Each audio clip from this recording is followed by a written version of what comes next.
আজকে যারা আমার রাসূলের শানের মধ্যে বেয়াদবি করেন, আজকে যারা আমার রাসূলকে কাউবয় বলে সম্বোধন করেন, আমি বলবো ভাই আপনি একটু চিন্তা করেন। ওই কবরের মধ্যে যখন প্রশ্ন করা হবে, প্রথম প্রশ্ন মান রব্বুকা, আপনার রবকে, আপনি উত্তর দিলেন রব্বি আল্লাহ।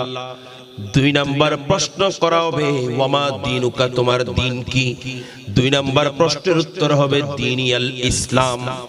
তিন নাম্বার প্রশ্ন যখন করা হবে কবরের মধ্যে বলা হবে মা কুনতা তাকুলু ফি হাক্কে হাযার রাসূল আল্লাযী বুইসা ফিকুম।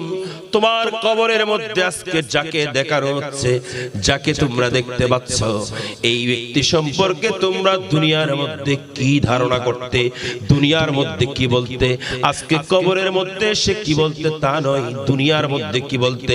আমার ভাইয়েরা, আজকে যারা আমার রাসূলকে বড় ভাই বলেন, আজকে যারা আমার রাসূলকে মাটির মানুষ বলেন, আজকে যারা আমার রাসূলের শানের মধ্যে বেয়াদবি করেন, আজকে যারা আমার রাসূলকে কাউবয় বলে সম্বোধন করেন, আমি বলবো ভাই আপনি একটু চিন্তা করেন। আমার কমলে ওয়ালা নবী যখন সামনে এসে উপস্থিত হবেন, তখন প্রশ্ন করা হবে মা কুনতা তাকুলু ফি হাক্কি হাযার রাসূল আল্লাযী বুইসা ফিকুম।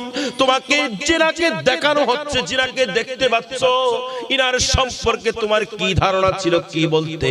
আমার ভাইয়েরা, আমরা যারা আশিকে রাসূল, যারা আমার রাসূলের এই মিলাদুন নবীর মাহফিলের মধ্যে বসে যায়, যারা আমার রাসূলের শান ও আজমতের মাহফিলের মধ্যে বসে যায়, যারা আমার রাসূলকে বেমিসাল মানি, যারা আমার রাসূলকে এমন মানি যেমন সাহাবায়ে কিরাম মেনেছেন, আমরা এমন ভাবে মানি যেমন সিদ্দিক আকবর মেনেছেন, আমরা এমন ভাবে মানি যেমন ফারুক আযম ওমর ইবনুল খাত্তাব মেনেছেন, আমরা এমন ভাবে মানি যেমন উসমান যুন্নুরাইন মেনেছেন, আমরা এমন ভাবে মানি যেমনি করে ইমামে আযম মেনেছেন, আমরা এমন করে মানি যেমনি করে সুলতানুল আরিফিন মেনেছেন, আমরা এমন ভাবে মানি যেমনি করে হযরত গৌসুল আযম মাঝভান্ডারী মেনেছেন, আমরা এমন ভাবে মানি যেমন করে ইমাম হাশিমি মেনেছেন, আমরা এমন ভাবে মানি যেমন করে আমিনে মিল্লাত মেনেছেন।